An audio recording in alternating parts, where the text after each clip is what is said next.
यशोमती मैया के नंद लाला।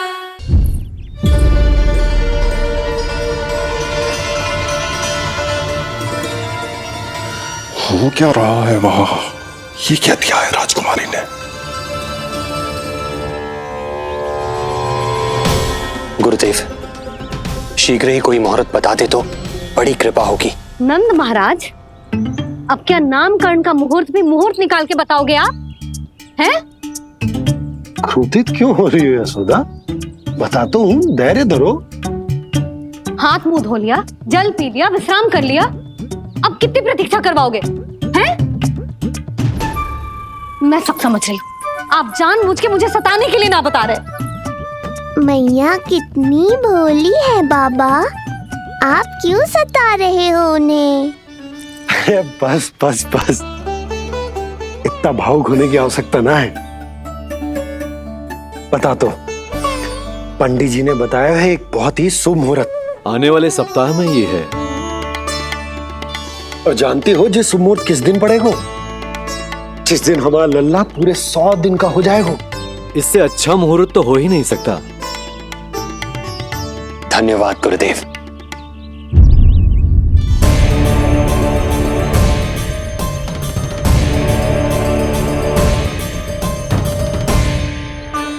क्या हुआ गुरुदेव? कुछ समस्या है क्या? जो सत्य सारे संसार को पता है और जो संकेत ये कुंडली दे रही है, दोनों में विरोधाभास है राजन।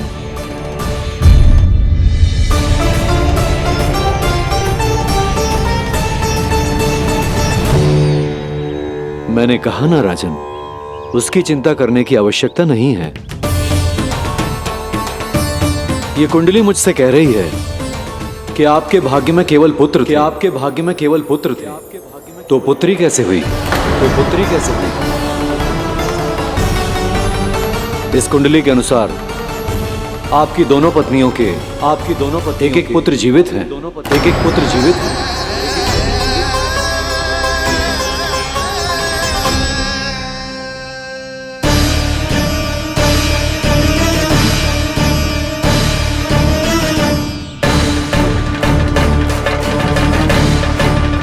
देवकी, गुरुदेव मैं कुछ कैसे? कहने की आवश्यकता नहीं है राजन, मैं जानता हूं। मेरे प्रश्नों के उत्तर कहां मिलेंगे? अरे कौन से प्रश्न और कैसे उत्तर? किस बारे में बात कर रहे हैं? ये लोग जो भी बात कर रहे हैं वो मुझे सुनाई क्यों नहीं थी? सही समय की प्रतीक्षा कीजिए राजन, आपके दोनों कार्य पूर्ण होंगे।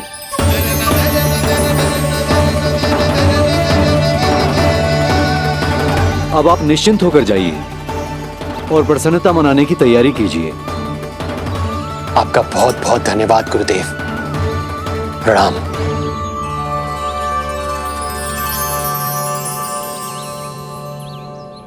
सच्ची? पहले नारायण को धन्यवाद दूं कि लल्ला को सूचना दूं? कुछ समझ में ना आ रहा। लल्ला मैं अभी आया।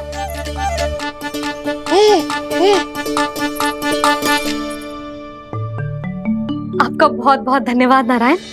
अब शीघ्र ही मेरे लल्ला और उसके दाऊ को उनके नाम मिल जाएंगे, वो नाम जिससे वे पूरे संसार में पहचाने जाएंगे। अब लल्ला को बताती हूँ। लल्ला, तू जैसे ही 100 दिवस का हो जाएगा, तेरा और तेरे दाऊ का नामकरण हो जाएगा। हाँ। किंतु आपने तो बताओ ही ना, हम इन दोनों को मिलवा कब सकते हैं? क्या देख रहे हो, बताओ तो। यशोदा, पंडित जी ने कही कि दोनों भाइयों को मिलवाने के लिए कोई मुहूर्त की आवश्यकता ना है, तो हम चाहें तो इन्हें आज भी मिलवा सकते हैं। लल्ला सुनो तूने, तू आज ही अपने दाऊ से मिल सकता है। मैं अभी सारी तैयारियां करती हूँ। भव्य मिलन होगा गोकुल में, भव्य मिलन। कुंडली के अनुसार इन दोनों के 8 पुत्रों में से 2 जीवित बचे हैं। पहला तो रोहिणी पुत्र है, पर दूसरा कौन है? और वो कन्या कौन थी जिसे कंस ने मारा था? वासुदेव की कुंडली में अभी तक पुत्री योग बना ही नहीं है।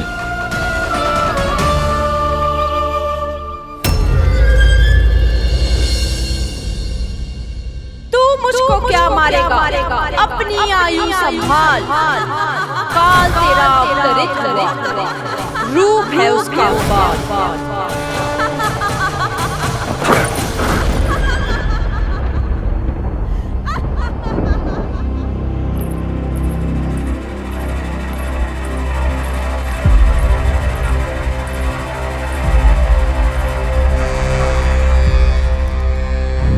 आधी रात को इस तरह से उठकर बैठे हुए हैं आप स्वामी। मैं ये तो नहीं जानती कि किस बुरे स्वप्न ने आपकी नींद छीन ली है, परंतु इतना अवश्य जानती हूं कि जो सूचना ये गुप्तचर लेकर आया है, इसे सुनकर आप रात भर सो नहीं पाएंगे।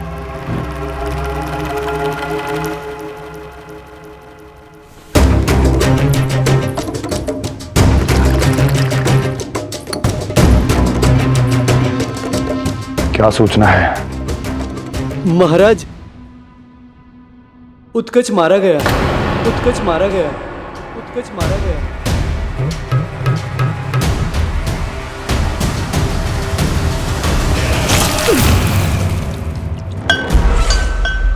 सूद बूद खो गए हो क्या अपनी? जो दिखता ही नहीं उसे मारा कैसे जा सकता है?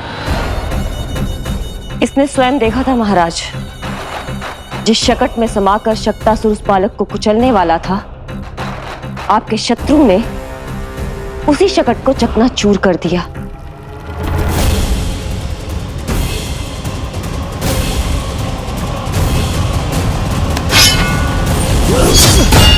महाराज क्षमा।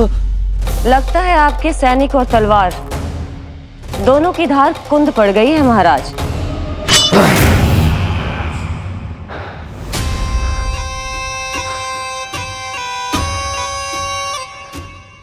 इस तलवार की धार पर अब तभी विश्वास दृढ़ होगा जब ये उस बालक के रक्त से स्नान कर लेगी।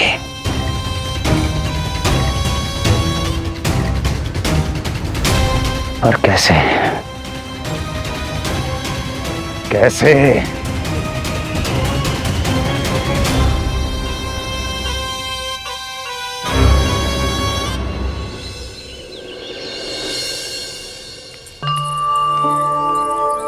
कैसी लगी तुझे दाऊ से मिलने की तैयारी? बहुत अच्छी है मैया, पर उससे भी अच्छी है वो प्रसन्नता जो इस मिलन के उत्साह में मुझे आपकी आंखों में दिख रही है।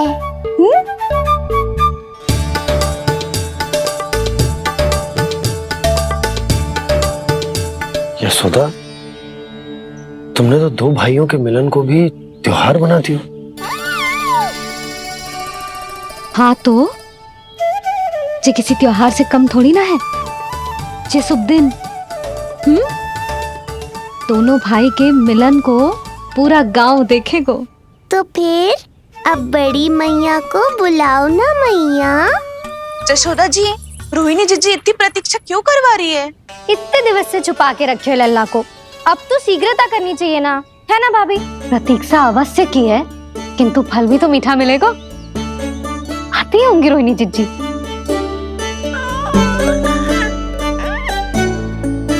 जीजी, कहीं उन्होंने अपना विचार तो ना बदल दियो?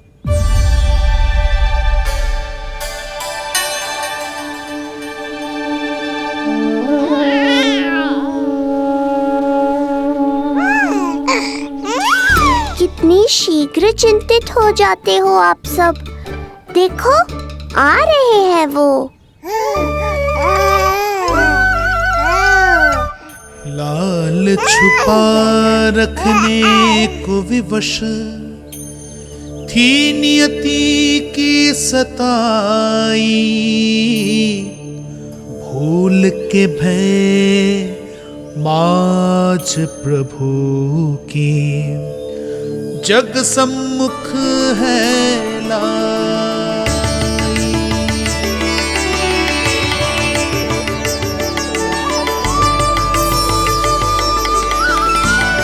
देखो तो कितनी मधुर मुस्कान है। और आप कैसी गंभीर और गहरी है।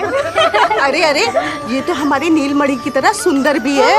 सही कह रही है तू, और कितना प्यारा भी है। और कितना पलचाली भी लग रहा है ये, है ना? तो देखो इसके। हाँ बिल्कुल, लाल लाल टमाटर की तरह।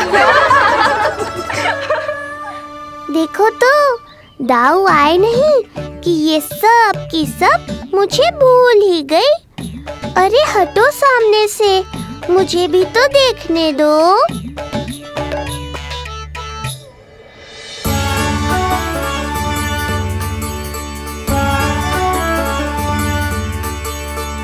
मैया, सहायता करो ना।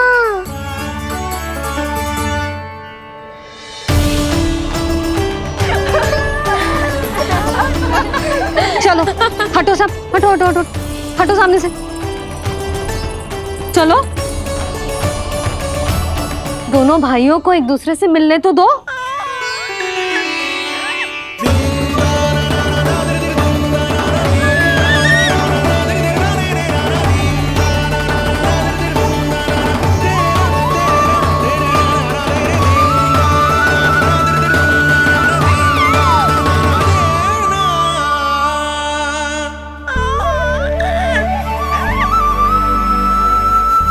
चल लल्ला, चल आजा।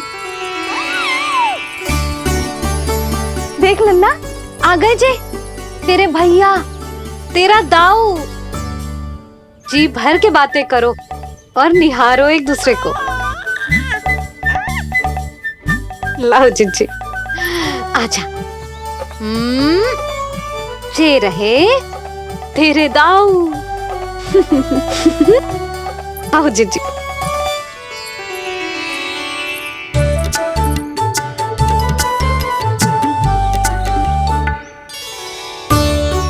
स्वागत है दाऊ।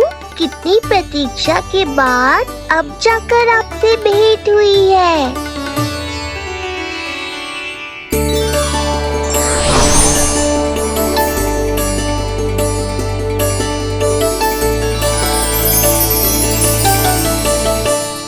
क्या हुआ दाऊ, मुझे पहचान नहीं पा रहे? कितनी देर लगाओगे दाऊ? अब तो पहचान लो, छोटा भाई हूँ आपका।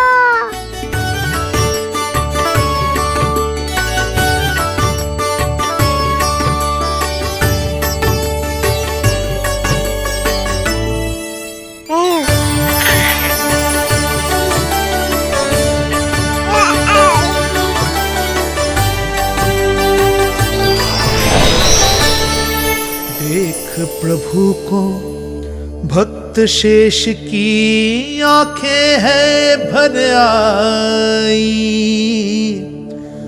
भावुक हरि भी निहारे की अब मिलन की बेल आई।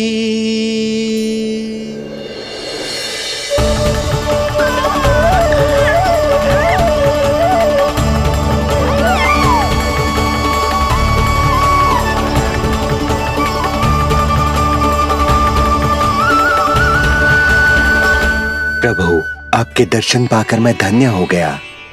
प्रभु नहीं, छोटा भाई पुकारो शेष। ये कैसे संभव है? आप नारायण हैं, मेरे प्रभु। ये जानते हुए भी मैं आपसे बड़ा कैसे बन सकता हूँ? हर दुविधा की तरह इसका भी समाधान है शेष। अब तो हम एक दूसरे से मिल भी चुके हैं। पृथ्वी पर हमारा सूत्र जुड़ चुका है, इसलिए समय के साथ तुम ये भूल जाओगे कि तुम्हारा ये भाई मेरा ही अवतार है। ये क्या कह रहे हैं प्रभु? वही जो आवश्यक है, नहीं तो तुम नीलमणि के बड़े भाई होने का कर्तव्य कैसे निभाओगे? कैसे डांटोगे मुझे? और बड़े होने के नाते मुझ पर अधिकार कैसे दिखाओगे? पर प्रभु, पर किंतु परंतु ये सब भूल जाओ शेष। आज से, इसी क्षण से मैं हूं तुम्हारा छोटा भाई और तुम मेरे ताऊ। मैं हूं तुम्हारा छोटा भाई और तुम मेरे ताऊ। नारायण नारायण दाऊ। दोनों इतने सुंदर लग रहे हैं, मेरी तो दृष्टि भी ना हट रही इससे। कहीं मेरी ही दृष्टि ना लग जाएगी। ये तो प्रतिदिन की कथा है दाऊ। हे नारायण, मेरे कानों से तो अभी से रक्त निकलने लगा। आदत डाल लो दाऊ, अब तो सहना ही पड़ेगा। वो देख रहे हो, सुलक्षणा चाची सबसे अधिक चतुर यही है। केवल अधिक चतुर ही नहीं नीलमणि, बहुत अधिक सयानी भी है ये। बिल्कुल सही पहचाना दाऊ, पर आप चिंता मत करो, मैं हूँ ना, मैं संभाल लूंगा इन सबको।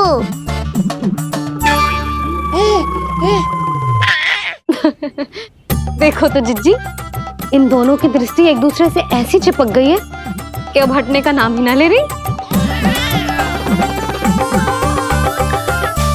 ये सूचक है उस प्रेम के बंधन का जिसमें ये दोनों भाई आज के बाद सदा के लिए बंध जाएंगे।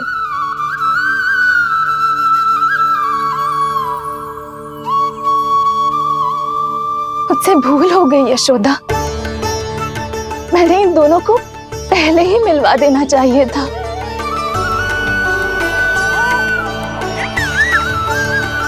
मैं कहती थी ना आपसे।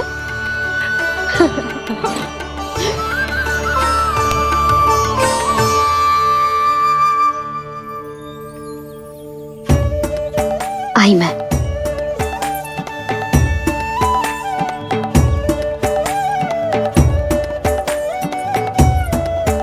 क्या सोच रहे हो ऐसे खड़े खड़े? देख रहा हूं दोनों भाइयों का ये मिलन किसी त्योहार से कम थोड़ी ना। सही कहा था तुमने।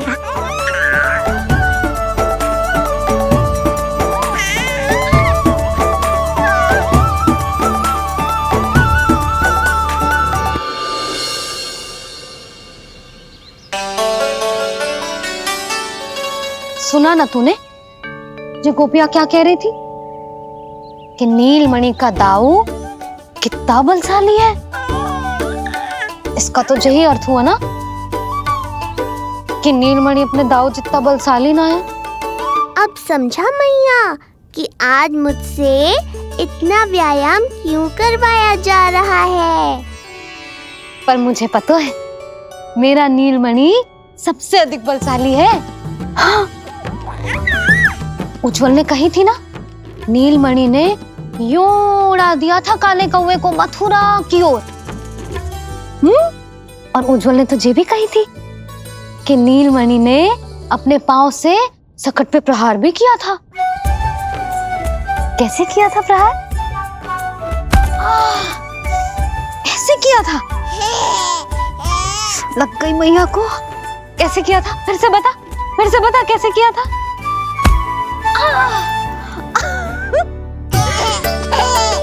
मेरे लल्ला में कितना बल है, मैया को ही धकेल दियो पीछे।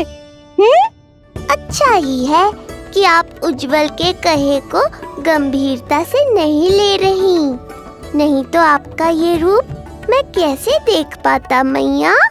फिर से बता कैसे मारा था? कैसे मारा था?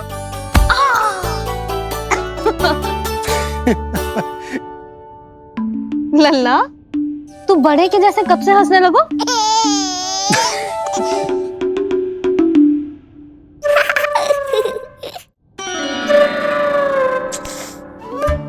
आप यहाँ क्या कर रहे हो? छुप छुप के मैया और लल्ला को खेलते हुए देखने के अतिरिक्त और कोई कार्य ना है आपके पास? कार्य तो है, पर यह अधिकार भी है कि मैं अपनी बड़ी सी पत्नी को अपने छोटे से लल्ला के साथ छोटे बालकों की तरह व्यवहार करते हुए देखूं। अब देख लियो ना, अब जाओ अपना कार्य करो। कार्य तो कर लूंगा, परंतु मेरा पेट मुझसे कह रहा है कि इसे भूख लगी। भूख लग गई? भोजन का समय होगा। लगाती हूँ भोजन।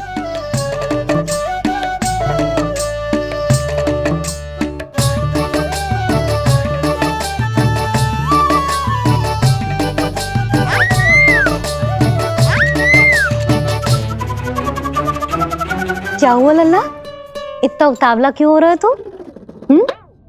तुझे भी भूख लगी आई है क्या? सच्ची में भूख लगी आई है कि मंद मंद मुस्कुरा के मैया को बांधना चाहता है? तनिक रुक जा, तेरे बाबा को भोजन परोस के यूं गई और यूं आई। मेरा अच्छा लल्ला। आई।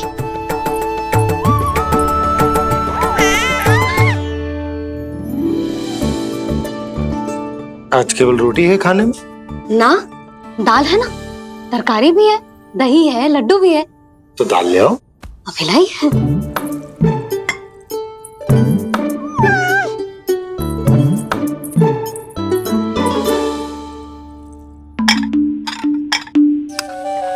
अवश्य भूख ही लगी होगी उसे। यशोदा, दही नहीं दाल। क्षमा करना, भूल हो गई।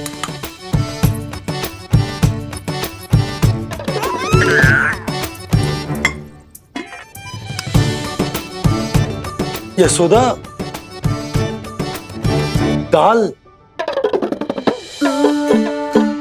दाल।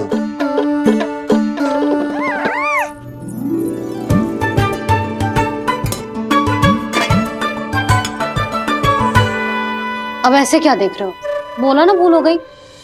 सब मिला के खा लो, पेट में तो मिलना ही है। थोड़े चावल मिलेंगे? हाँ मिलेंगे, अवश्य मिलेंगे।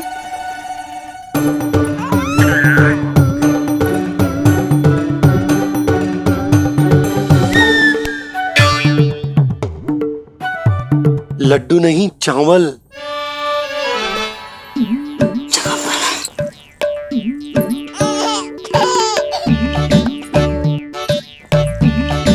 हंस क्या रहे हो जी?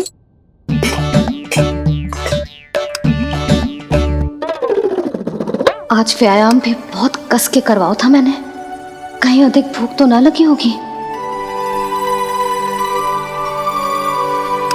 सच्ची यशोदा,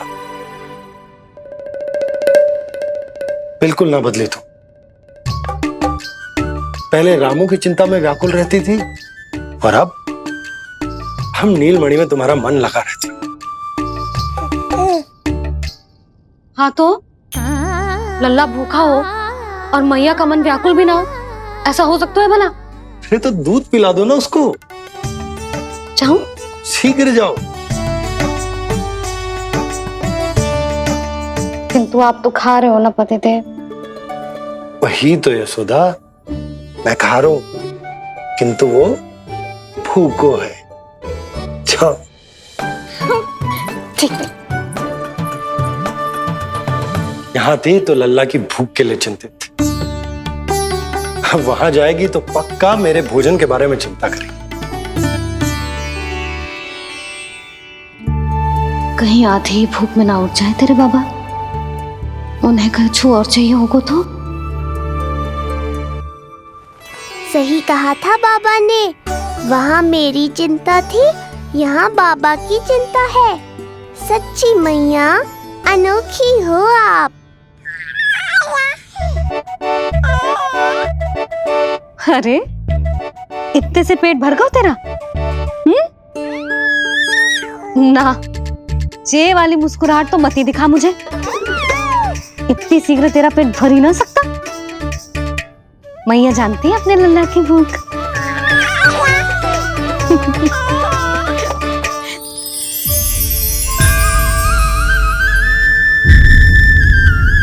ये क्या है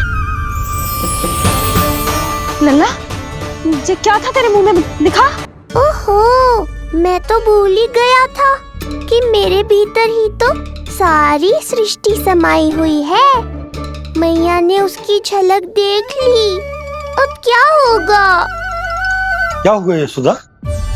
सुनो जी, हमारे लल्ला वो इसके मुंह में क्या? भूल जाओ ना मैया, कुछ नहीं था मेरे मुंह में। लल्ला मुंह खोल के बाबा को दिखा। अरे क्या देख रही है उसके मुंह में? अवश्य ही मेरा दृष्टि भ्रम होगा, किंतु ऐसा भ्रम।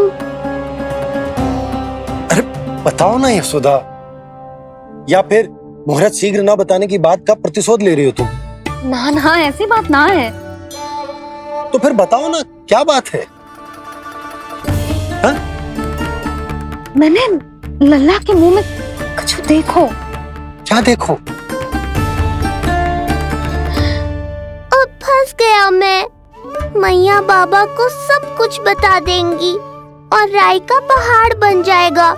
फिर कैसे संभालूंगा इन दोनों को? ऐसे लगो जैसे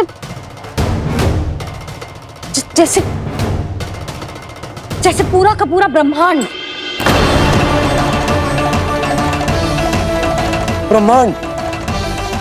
लल्ला के मुंह में। अच्छा, तुम मेरा मुंह देखो।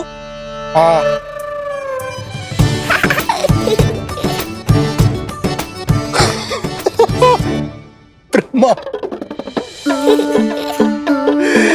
यशोदा, मुझे पता था आप मेरा उपहास उड़ाओगे। अरे नहीं, तुम देखो तो सही।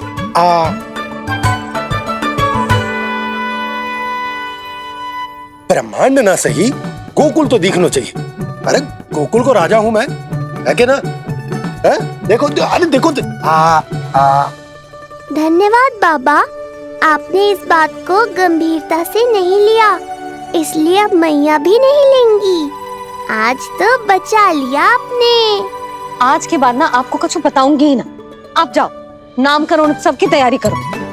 और हाँ, इस बार भी उत्सव छोटा ही करना है, जे तो मत ही बोलना आप। हाँ। अब इसे कैसे समझाऊं कि हम कोई भी उत्सव बड़ा ना कर सकते? व्यर्थ ही कंस की दृष्टि पड़ जाएगी हम पर।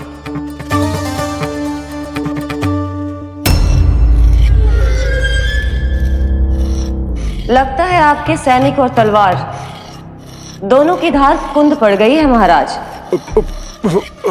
महाराज, मुझे भय था कि कहीं ऋषि गर्ग मुझे श्राप ना दे दे।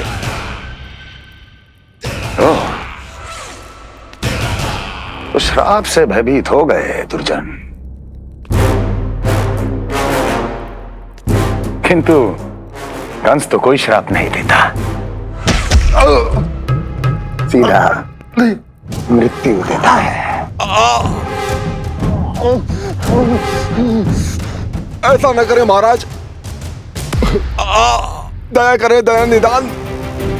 यदि मैं उनकी इच्छा के विरुद्ध भीतर जाने की कोशिश करता तो जितनी सूचना मुझे मिली है उतनी भी नहीं ला पाता।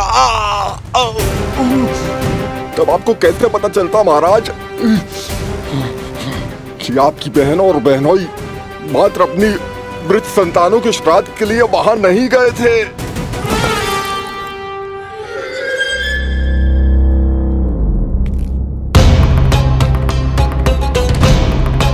आगे बोलो। पूरी तरह तो नहीं सुन पाया महाराज, किंतु मैंने स्वयं अपने नेत्रों से देखा है महाराज। राजकुमारी देवकी ने ऋषि गर्ग के हाथ में कुछ दिया था। ये सत्य है महाराज, और ऋषि गर्ग ने उन दोनों को वचन भी दिया था। सही समय की प्रतीक्षा कीजिए राजन, आपके दोनों कार्य पूर्ण होंगे। महाराज, मैं आपका सबसे विश्वसनीय सेवक हूं। आपके हर आदेश का पालन करना मेरा अधिकार है, और मैंने अपने अधिकारों का पालन किया भी है महाराज। किंतु फिर भी यदि मेरी ओर से कोई भूल हुई हो, मुझे क्षमा करे दया निदान, मुझे क्षमा करे। इसका अर्थ है कि उत्कच सही कह रहा था। वो दोनों अवश्य ही कोई ना कोई षड्यंत्र रच रहे हैं मेरे विरुद्ध। समय आ गया है, अब मुझे किसी ऐसे की खोज करनी होगी जो उतना ही शक्तिशाली हो जितनी की मेरी ये तलवार।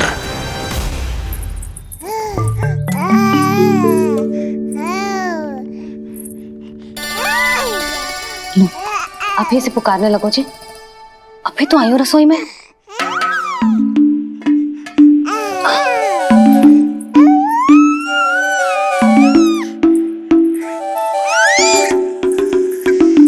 शीघ्र ही तुझे भी अपने बाबा का हाथ बटाना पड़ेगा, समझ रहे हो ना? बटाएगा ना हाथ? अभी जे 100 दिन का भी ना हो और जे इस नन्हे से बालक को काम काज का भार सौंपने की बात करने लगे। काम का नाम सुनते ही मुख से स्वर ना निकल रहे तेरे। अभी तो बड़ा ऊ कर रहा था। बता, हाथ बटाएगो के ना? अरे बता ना।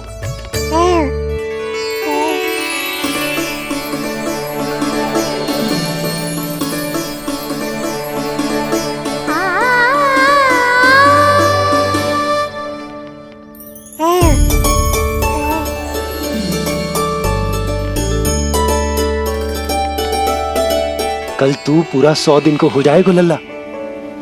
पंडित जी आएंगे, तुझे नया नाम मिलेगा। देखो तो मन में तो इनके भी कितना उत्साह भरो है। बस दृष्टि में मैं ही आती हूँ। और कल तुझे वो नाम मिलेगा लल्ला जिससे पूरा संसार तुझे पहचानेगा।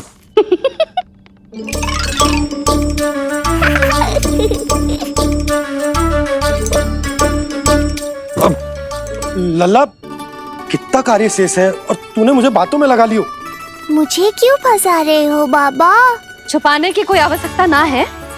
जितनी उत्साहित मैं हूँ उतने ही उत्साहित आप भी हो इसके नामकरण को लेके। पता है मुझे। लल्ला के नामकरण पे उसके बाबा उत्साहित ना होंगे? बिल्कुल होंगे, इसीलिए तो कह रही हूँ अपना उत्साह बांटो अपने लल्ला के साथ। मैं अभी आई। अच्छा, ऐसे तो तुम लल्ला को छोड़ के कहीं ना जाती। अभी कहाँ चली? रोहिणी जिज्जी के पास। और कहाँ? लल्ला और उसके दाऊ के नामकरण की तैयारी करनी है कि ना? कितने लोगों को आमंत्रित करना है, कितने प्रकार की मिठाइयां बनानी है, ढोल वाले को कितने बजे का समय देना है, ये सब सुनिश्चित करना है ना, ताकि ये उत्सव गोकुल का सबसे बड़ा उत्सव हो। अरे सूची देनी है जिज्जी को।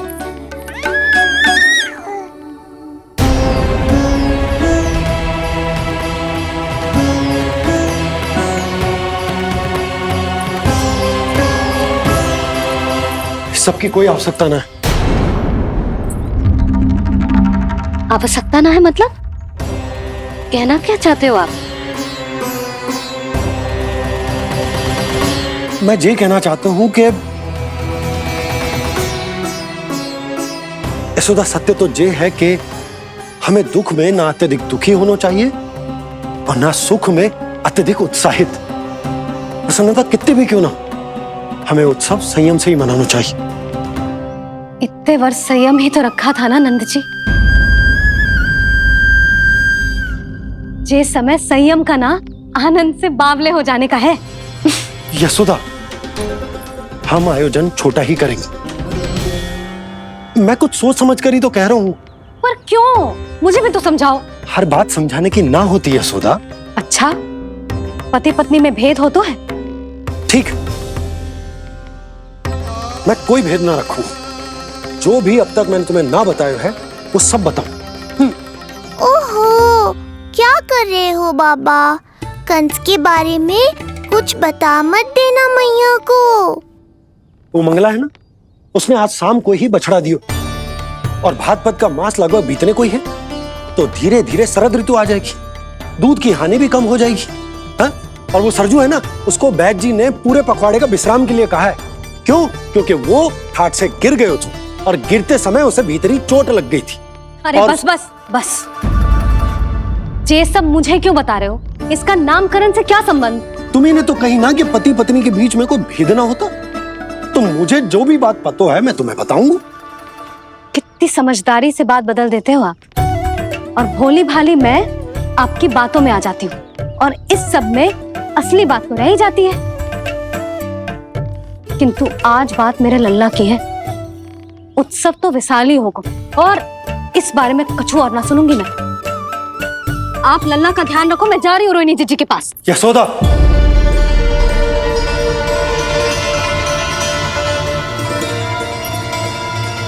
बात केवल सुनने की ना होती, उसे समझना भी पड़ता है।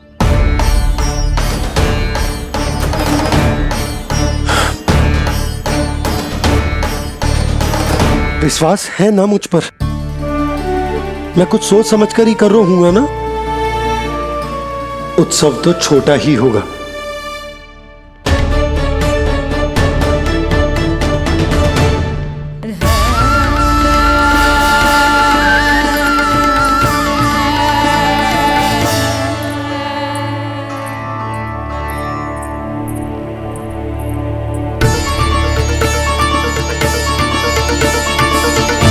क्षमा करना लल्ला, तेरी मैया को डांटना पड़ गया।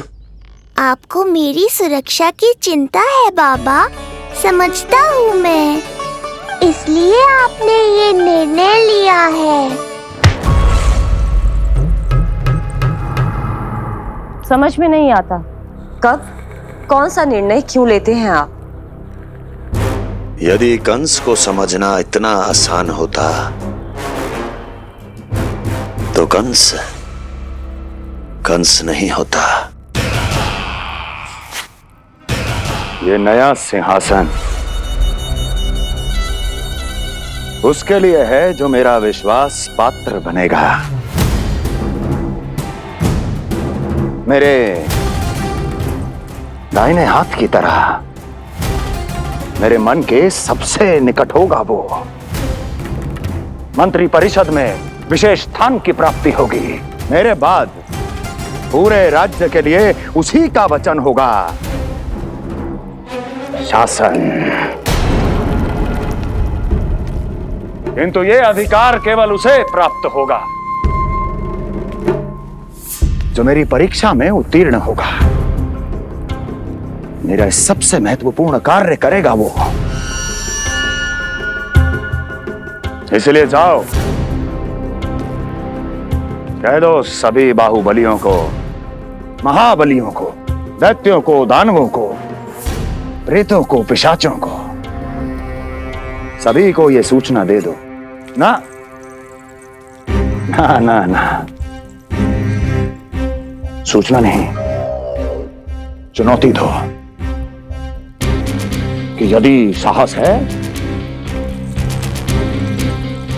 तो आए, मेरी परीक्षा में उत्तीर्ण हो और इस सिंहासन पर बैठने का अधिकार प्राप्त कर ले। जाओ। और हां, ये अवश्य कहना कि केवल वही आए जिनके हृदय में साहस का ज्वालामुखी धधकता हो, जिनकी तलवारें पर्वतों का सीना चीरने को व्याकुल हो, जिनकी संकल्प शक्ति इतनी दृढ़ हो कि मृत्यु से टक्कर ले लें। कायर नहीं चाहिए मुझे। जाओ। महाराज, आप जिसे भी ये विशेष पद देंगे, भविष्य में यदि वही हमारे शीश पर बैठ गया तो क्या करेंगे आप? पहले ऐसा कोई योद्धा सामने तो आए अस्ति, जो उस विष्णु के अवतार का संहार कर सके।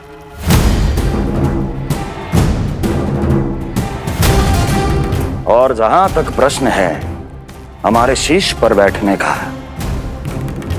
तो स्मरण रखो अस्ति,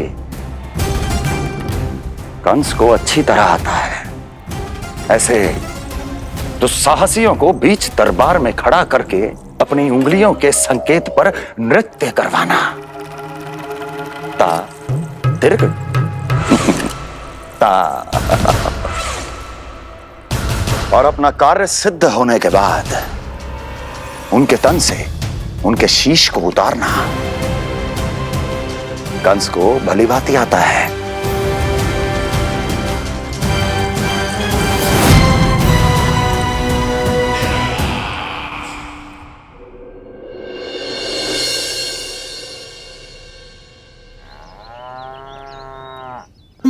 पूरे 100 दिन का होगा हुआ तो लल्ला, कम से कम 100 व्यक्ति तो आने चाहिए थे ना तेरे और तेरे दाऊ के नामकरण में।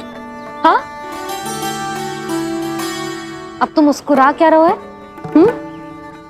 तू ही बता, जे भवन देख के लग रहा है कि यहाँ कोई उत्सव है? बिना अतिथियों के कैसा उत्सव और कैसा आनंद, तू ही बता। और मैं करूं भी तो क्या? पता है लल्ला, मुझे तो लग रहा है तेरे बाबा ना कंजूस होगा है। नहीं तो भला और क्या समस्या हो सकती है उन्हें बड़े आयोजन से?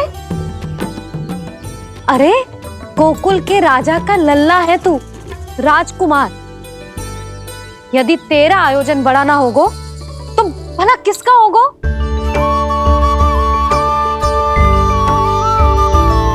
मेरी ही भूल है, मैं भोली हूं, इसीलिए व्यर्थ में तेरे बाबा की बातों में आ गई। मैं भोली हूं ना, व्यर्थ में उनका कहा मान गई। किंतु अब ना मैं कोई मांग रखूंगी, ना मैं उनसे बात करूंगी। और कहे देती हूँ लल्ला, सावधान जो इस बार तू बीच में आया तो। हाँ नहीं तो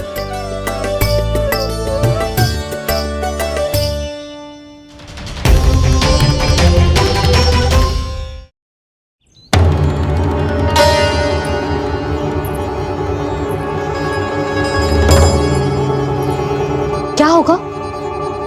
हाँ, सब ठीक तो है ना? आप इतनी चिंता में क्यों हो जी? कुछ बुरी सूचना तो ना मिली? अब जे मत ही कहना कि जे भी मुझसे छुपाना पड़ेगा। जो भी है मुझे बताओ। पंडित सदानंद जी महाराज वो नामकरण के लिए ना आ सके। उनकी बिटिया के पांव भारी, उसे लिवाने वो समझाने गए। ये तो शुभ समाचार है।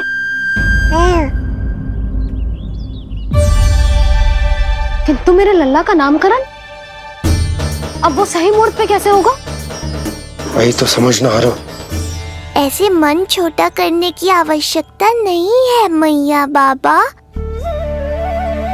आप दोनों तो स्वागत की तैयारी करो, आ रहे हैं वो।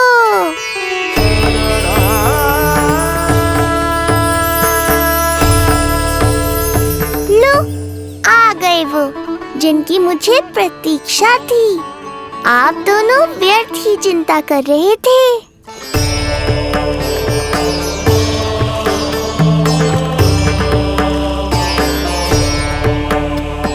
अब कौन करेगा मेरे लल्ला का नामकरण? ऋषि गर्ग, नंदराज, रानी भाभी, महान ऋषि गर्ग हमारे गांव में पधारे हैं।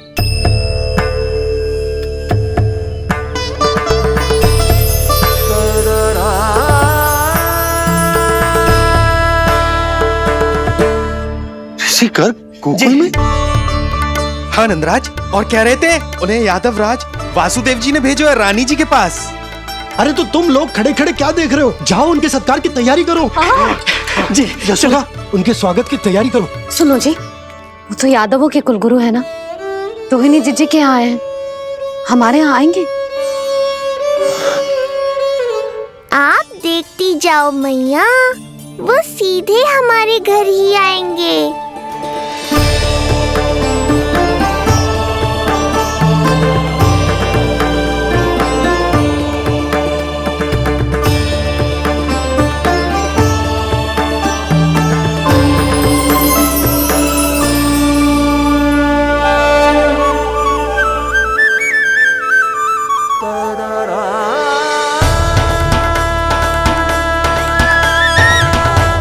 ये क्या हो रहा है मुझे? मैं उस भवन की ओर क्यों बढ़ा जा रहा हूँ? क्योंकि आपके यहाँ आने से ही मेरी मैया बाबा की चिंता समाप्त होगी ऋषिवर। ये बात तो मैं न जानता, परंतु मुझे जाकर उनको स्वागत करना चाहिए।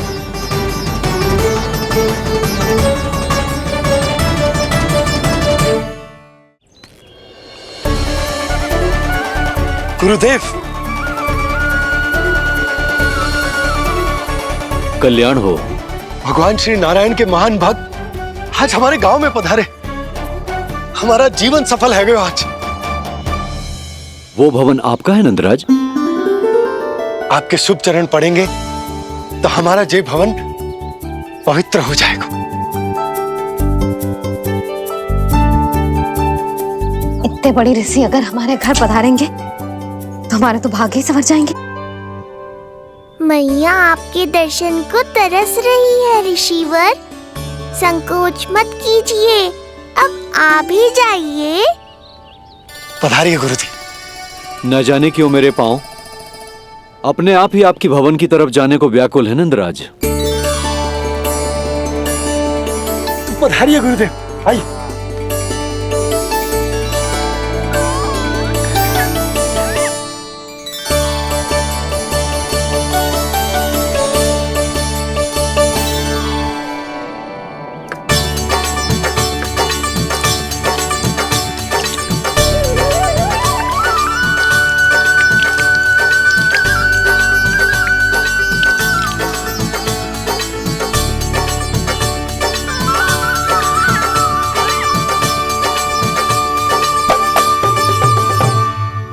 कल्याण हो।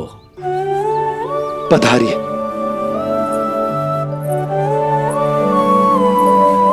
आया तो था मैं रानी रोहिणी के भवन में, पर पता नहीं कैसे यहाँ खींचा चला आया।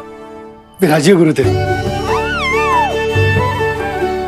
महाराज, आप इसे भी रोहिणी जिज्जी का ही घर समझिए, मैं अब भी बुला कर लाती हूँ। महाराज, ये हमारा सौभाग्य है कि आपने यहाँ आना स्वीकार किया। कहिए, क्या सेवा करूं मैं आपकी? मुझे आपके भाई वासुदेव ने भेजा है नंदराज।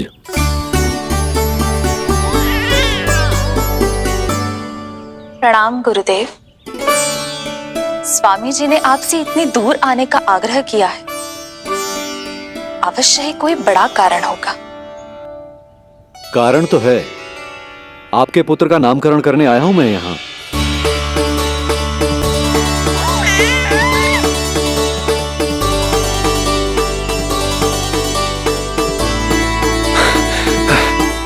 ऋषिवर, तब तो आप अत्यंत ही शुभ दिन पधारे। आज का ही मुहूर्त निकलो है भाभी के लल्ला और हमारे लल्ला के नामकरण के लिए। हम तो पंडित जी गांव से बाहर हैं, इसीलिए आप। अब तो आप यहाँ आ गए हो, आप हमारे भी लल्ला का नामकरण कर दो ना। पुत्री, ये क्या कह रही हो तुम? विनती कर रही हूँ, और मेरी जे आग्रह अस्वीकार मत ही करो। आप दोनों भाइयों का नामकरण एक साथ हो जाएगा।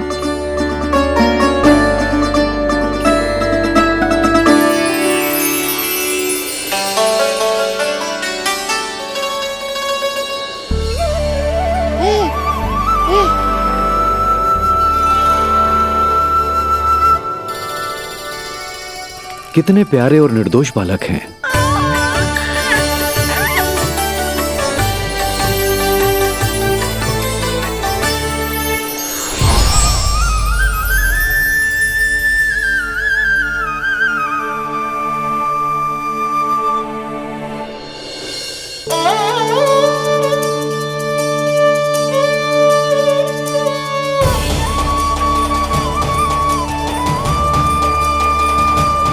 इन दोनों को देखकर गुरुदेव की आंखों में आंसू क्यों आ गए?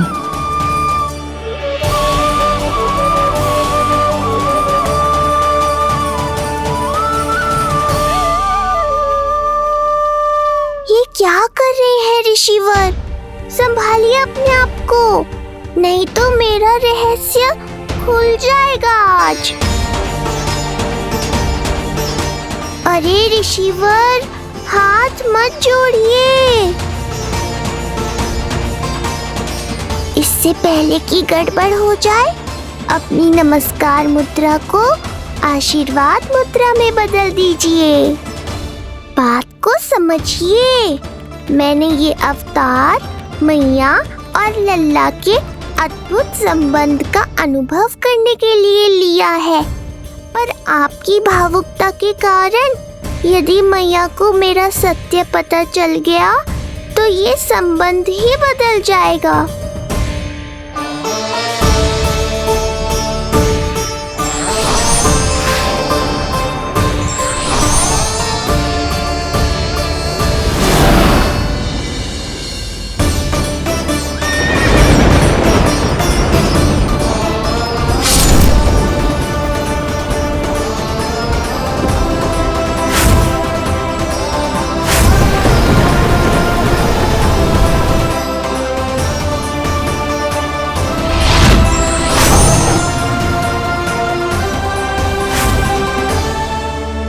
अब आप सब कुछ जान चुके हैं ऋषिवर, इसलिए अब मेरे सामने हाथ जोड़कर मेरे सत्य को उजागर मत कीजिए। अपने शिष्य वसुदेव के पुत्र के रूप में मुझे आशीर्वाद दीजिए।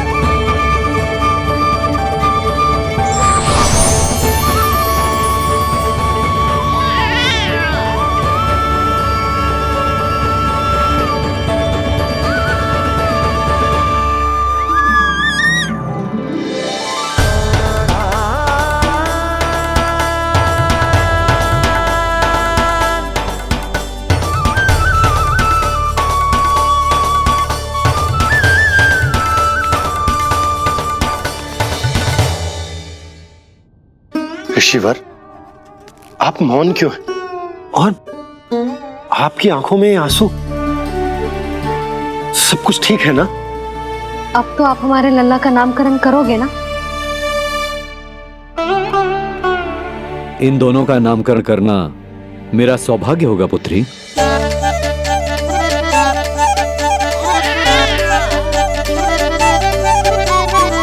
परंतु ये गोपनीय रूप से करना होगा।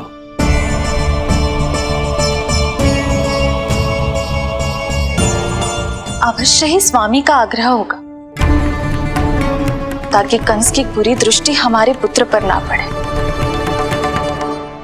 ये तो बहुत महान ऋषि हैं, इन्हें कंस के अत्याचारों के बारे में अवश्य पता होगा। अपनी संतान का नामकरण संस्कार करना एक मां के लिए उत्सव से कम नहीं होता है, पर यह छुपकर करना होगा। आप दोनों को स्वीकार तो है ना? जैसी आपकी आज्ञा गुरुदेव। स्वीकार है गुरुदेव। तो फिर कहाँ करना है हमें नामकरण का प्रबंध? गुरुदेव, मंदिर सही रहेगा? उससे पवित्र स्थान तो हो ही नहीं सकता है। ऋषिवर, आप तनिक विश्राम कीजिए, हम लोग प्रबंध करते हैं। मैं कुछ समय इन बालकों के साथ व्यतीत करना चाहूंगा। ये तो इनका सौभाग्य होगा। हमें आज्ञा दीजिए।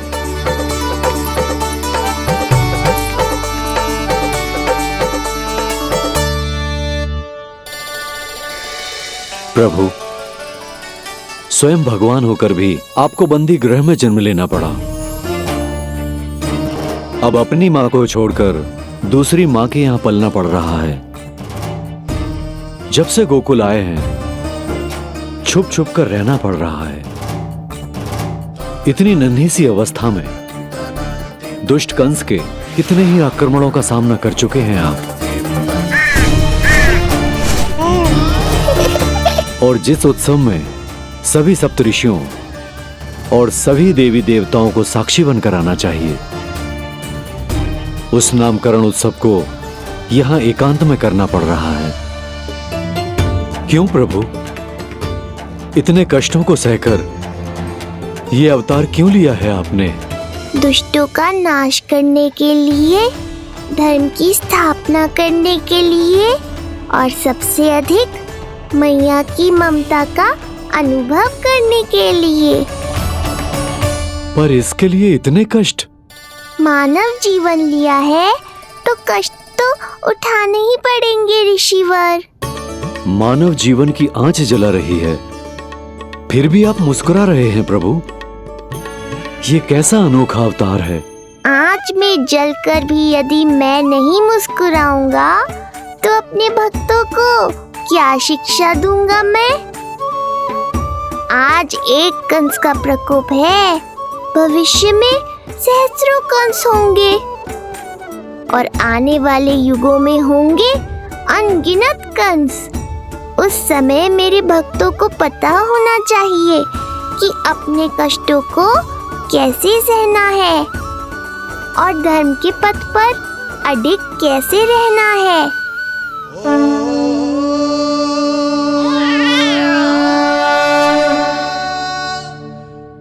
आप धन्य हैं प्रभु।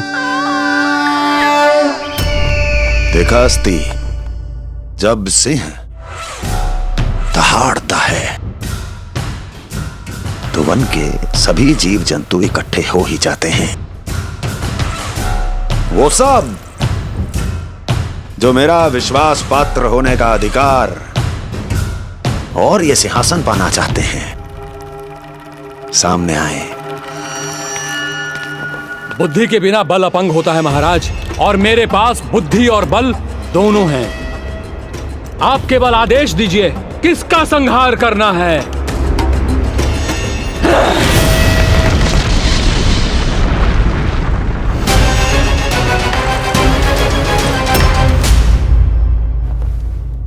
सारी तैयारी हो गई। बोलो। आप गुरुदेव को बुला लो, मैं रोनी जीजी और बालकों को ले आती हूँ। यशोदा, तुम रुष्ट तो ना हो ना मुझसे? मैं भला रुष्ट क्यों होने लगी? नहीं, तुम जो उत्सव बड़े धूमधाम से करना चाहती थी और बहुत प्रसन्न हूँ मैं कि हमारे लल्ला का नामकरण स्वयं ऋषि गर्ग पूरे विधि विधान से कर रहे हैं। मैं समझ गई, उत्सव बड़ा हो या ना हो, प्रसन्नता बड़ी होनी चाहिए। अरे मैं तो इतनी उत्साहित हूँ कि दोनों भाइयों का नामकरण आज के शुभ मुहूर्त पे हो रहा है। तो इससे पहले जो बीत जाए, जाओ। आप भी बुला लो।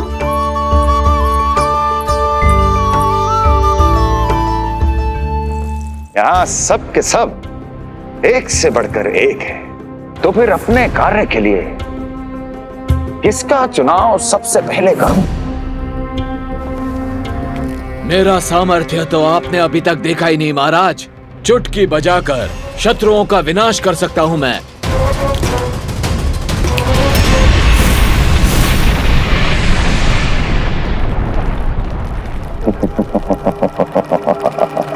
वाह!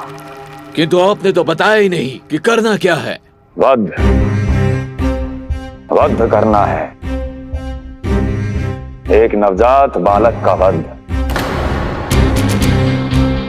उसे साधारण बालक मत समझना। गोकुल में नंद के घर पल रहा वो बालक विष्णु का अवतार है।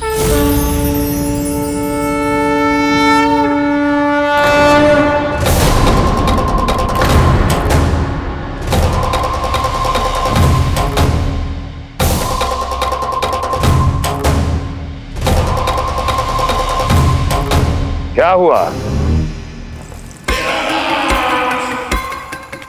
इतना सन्नाटा क्यों छा गया? क्षमा कीजिए महाराज, पर मैं नन्हे बालकों के साथ हिंसा नहीं करता। विष्णु अवतार बड़ा छलिया है महाराज, मैं उसका मुख भी नहीं देखना चाहता।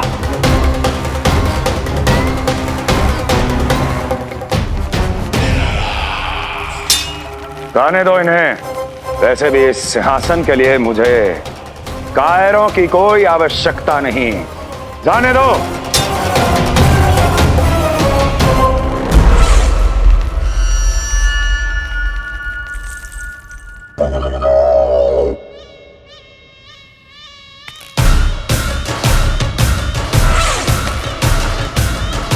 दुर्जय,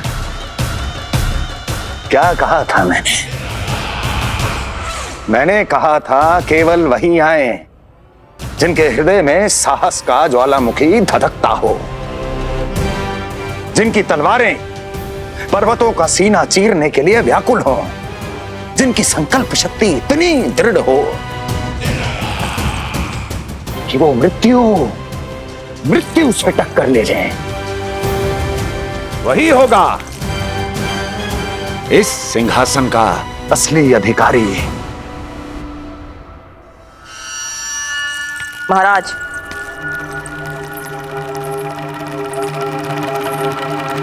ना तो आपके दिए इस सम्मान का कोई मूल्य रह गया है और ना ही आपके भय का। अभी आपने ही कहा था ना कि जब वन में कोई सिंह दहाड़ता है तो उस वन के सभी जीव जंतु एक जगह एकत्रित हो जाते हैं, परंतु उसी वन में जब कोई बब्बर सिंह दहाड़ता है तो वही जीव जंतु भय के मारे इधर उधर भागने लगते हैं। निश्चित ही वो बालक इन सब के लिए बब्बर सिंह बन चुका है। उसका भय हमारे साम्राज्य की नींव हिला रहा है महाराज।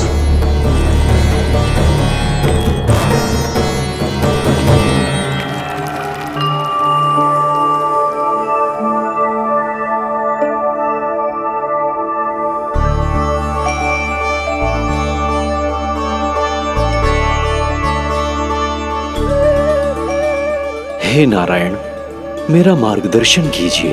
हे मां सरस्वती, मुझे आशीर्वाद दीजिए ताकि मैं दोनों बालकों के लिए सर्वोत्तम नामों का चुनाव कर पाऊं।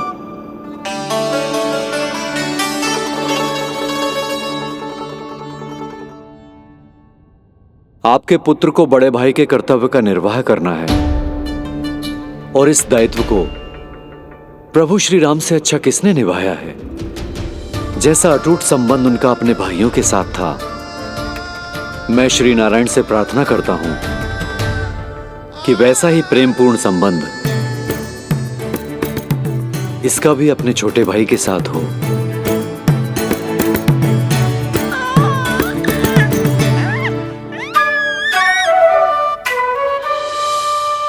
इसीलिए इसका नाम राम हो। इसीलिए इसका नाम राम, इसीलिए इसका नाम राम।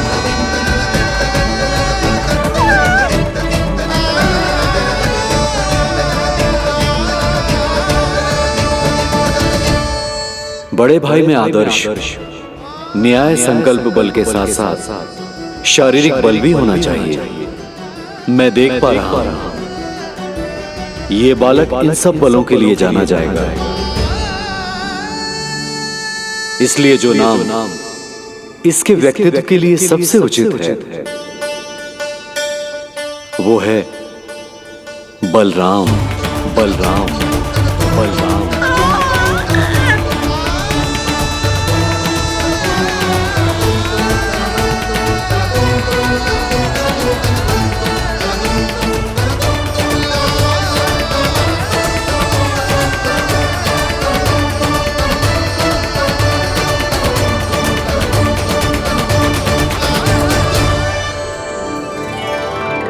बलराम।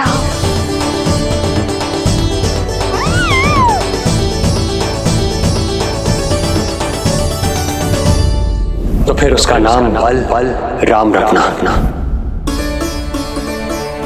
कैसा अद्भुत संयोग है रिसीवर। जब इसके जन्म की सूचना देने मैं वसुदेव भैया के पास मथुरा गया था, तब उन्होंने भी यही नाम रखा था, बलराम। ये संयोग नहीं, नारायण की इच्छा है नंदराज। बलराम से अधिक उपयुक्त नाम इस बलराम के लिए कुछ और हो ही नहीं सकता है। पर मैं तो दाऊ कहकर ही बुलाऊंगा इन्हें, बलदाऊ।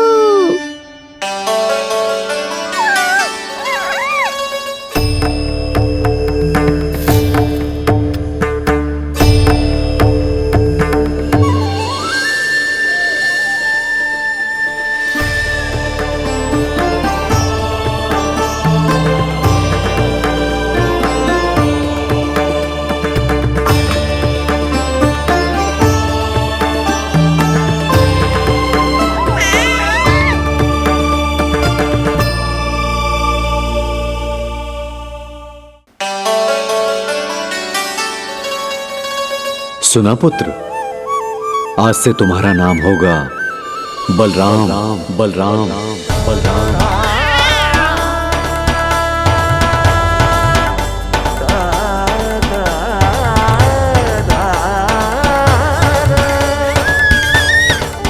गुरुदेव, कितना अद्भुत नाम दिया है आपने इसे। अब मेरे लल्ला को भी ऐसा ही कोई उत्तम सा नाम दे दो।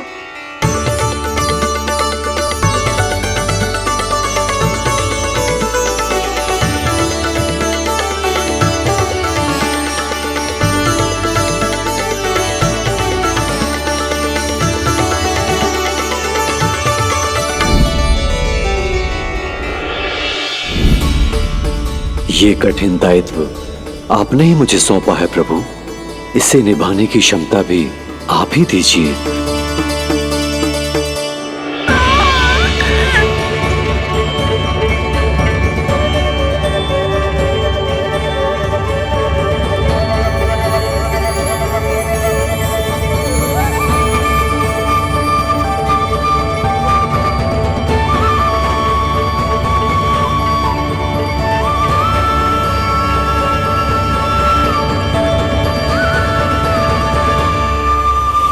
कृष्ण कृष्ण कृष्ण कृष्ण कृष्ण कृष्ण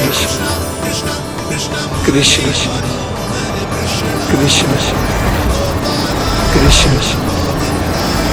कृष्ण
कृष्ण कोई साधारण शब्द नहीं है।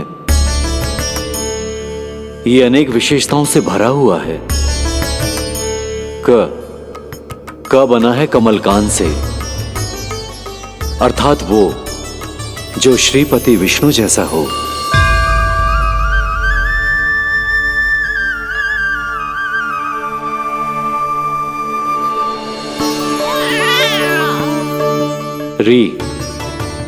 री की उत्पत्ति हुई है श्री राम से, अर्थात वो जो सबके हृदय में बस जाए। ऐश्वर्य के स्वामी विष्णु के लिए, अर्थात वो जो समृद्धि लेकर आए।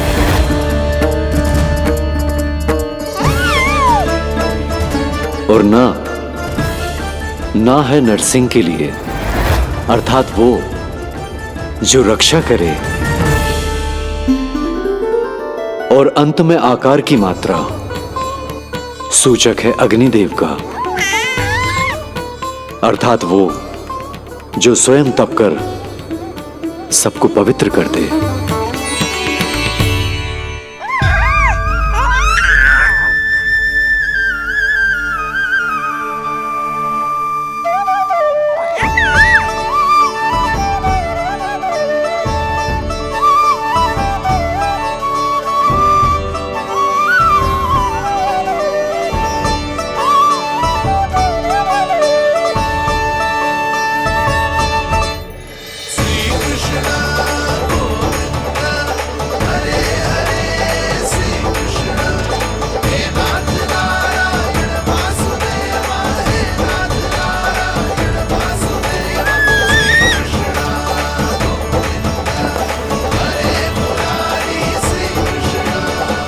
आज से तुम्हें सारा संसार जिस नाम से पहचानेगा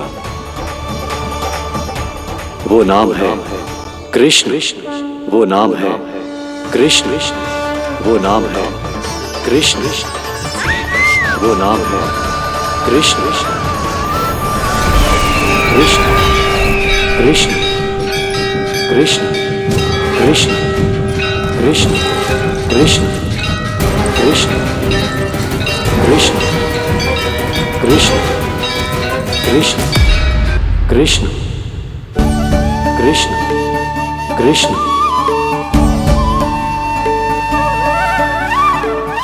यशोमती मैया के नंद लाला,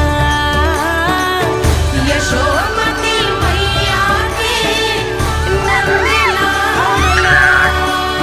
असुरी कार्य करने वालों के लिए कृष्ण नाम का अर्थ एक और भी होगा।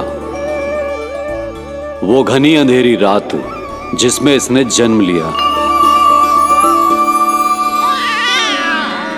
पर इससे जो प्रेम करते हैं उन सभी के लिए कृष्ण नाम का अर्थ होगा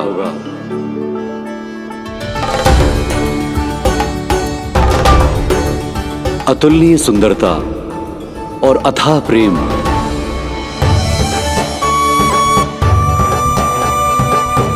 इन दोनों विशेषताओं का साक्षात स्वरूप होगा ये कृष्ण।